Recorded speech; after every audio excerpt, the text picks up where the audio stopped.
Lula da Silva é, sem dúvida, o grande perdedor das eleições de 2024. Em primeiro lugar, vamos partir da premissa que o Lula é o principal, se não o único, líder de relevo nacional da esquerda brasileira.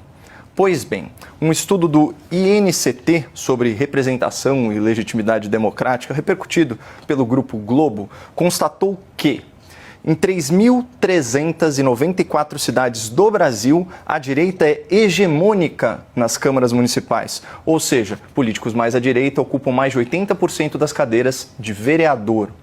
Esses municípios contabilizam mais de 83 milhões de habitantes. Só para efeito de comparação, a esquerda só é hegemônica em 382 câmaras municipais, que representam, por sua vez, somente 7 milhões de habitantes.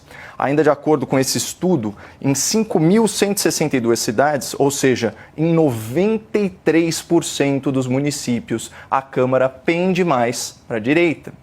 Em outras palavras, a esquerda foi derrotada em 2024 porque o brasileiro está se descobrindo como um povo conservador, que preza pela lei, pela ordem, pela justiça, pela liberdade. A esquerda que defende a censura perdeu essa eleição. A esquerda que defende benefícios para criminosos perdeu essa eleição. A esquerda que defende a legalização das drogas e do jogo perdeu essa eleição. A esquerda que defende o aborto por conveniência perdeu essa eleição. A esquerda que defende os altos impostos e esbanja dinheiro público perdeu essa eleição.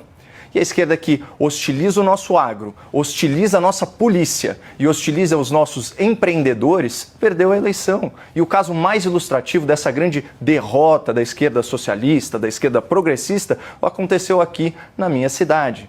O Lula da Silva, de livre e espontânea vontade, por iniciativa própria, resolveu tratar as eleições municipais em São Paulo como se ele fosse candidato e declarou, ainda em janeiro desse ano, o seguinte: na capital de São Paulo é uma coisa muito especial, uma confrontação direta entre o ex-presidente Bolsonaro e o atual presidente Lula. É entre eu e a figura. Aí a audiência me perdoe o erro de português, mas é que eu estou citando Lula entre aspas. Um dos slogans da campanha petista, publicado reiteradamente nas redes oficiais do PT, era esse aqui: Lula é Boulos e Boulos é Lula. O petista se empenhou tanto para eleger o seu pupilo que ele queimou a largada. Manchete do G1, junho de 2024. Justiça Eleitoral condena Lula e Boulos por propaganda antecipada em ato do 1º de maio em São Paulo. Naquela ocasião, o Lula pediu votos para o Boulos, alegando que ele estava disputando uma verdadeira guerra aqui em São Paulo contra o nosso adversário nacional.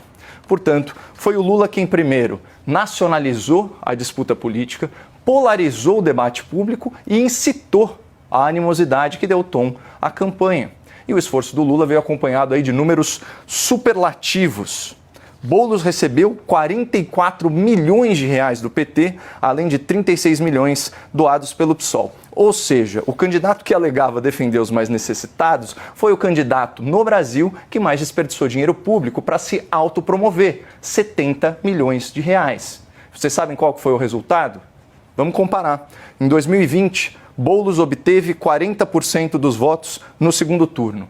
E em 2024, após 2 anos como deputado federal, depois do apoio total do Lula da Silva e depois da campanha mais cara do país, o Boulos conseguiu a proeza de obter a mesma votação proporcional, 40% dos votos. Então agora, Basília, se o Boulos quiser ocupar a prefeitura de São Paulo, só invadindo mesmo.